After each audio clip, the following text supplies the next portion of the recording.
Well, what do you do for CI Web Group?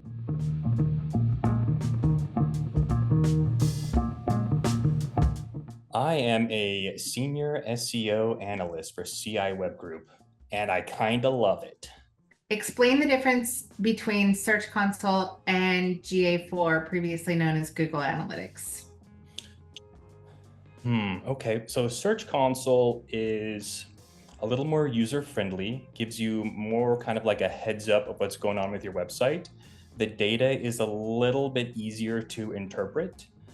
GA4, I feel like that's a really good tool if you have more of a national or international website.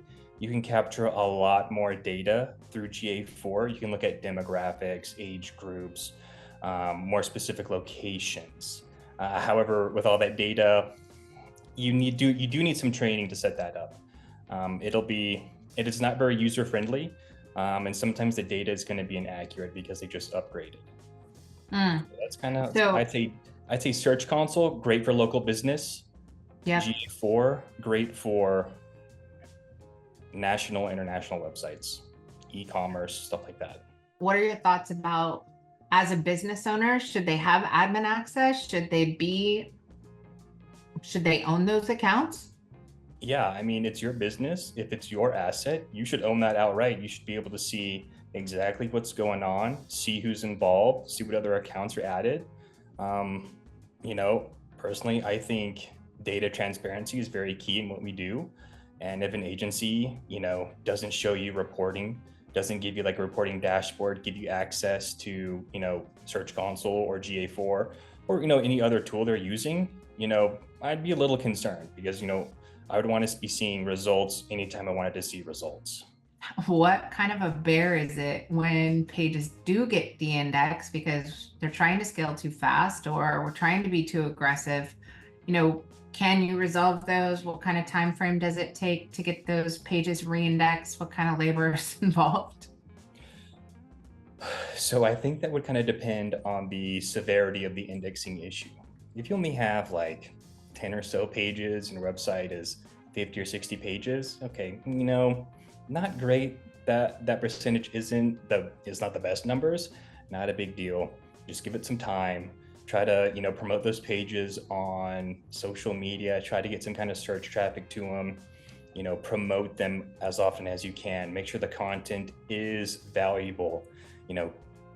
Google, how many pages are you trying to outrank?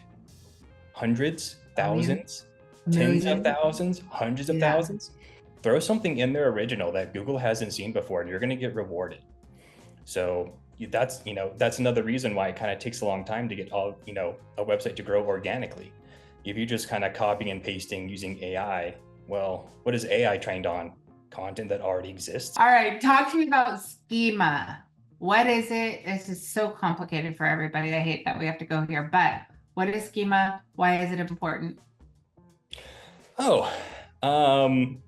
Schema is a script that I'm trying to think how to explain it out simply in my head before I say it. Schema is a script you're going to inject on your website in the head, and it's basically going to tell the search engine crawlers what to expect on this page, what this page is going to be about, what's related to this page, other services. I mean, you can go really in depth with schema, or it can be really basic, right? So I know, how many times does Google update their algorithm?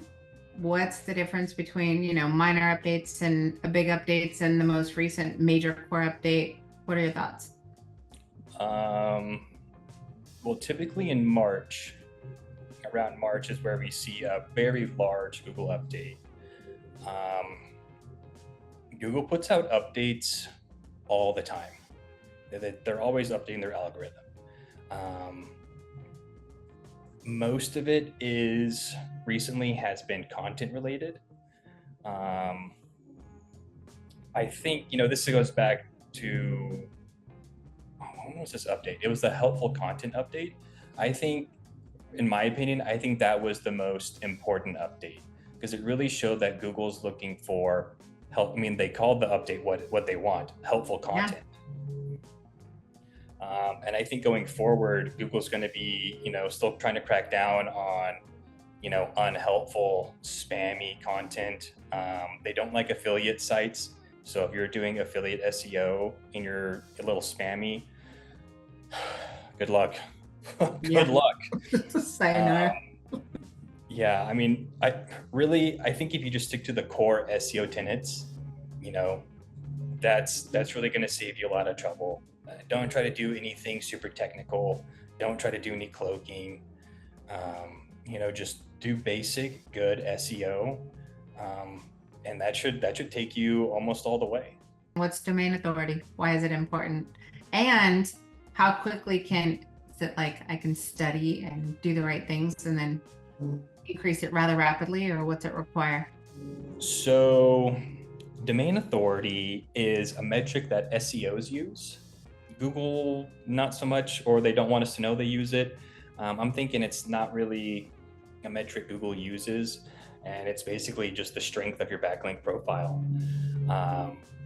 There's a lot of data sets that go into that.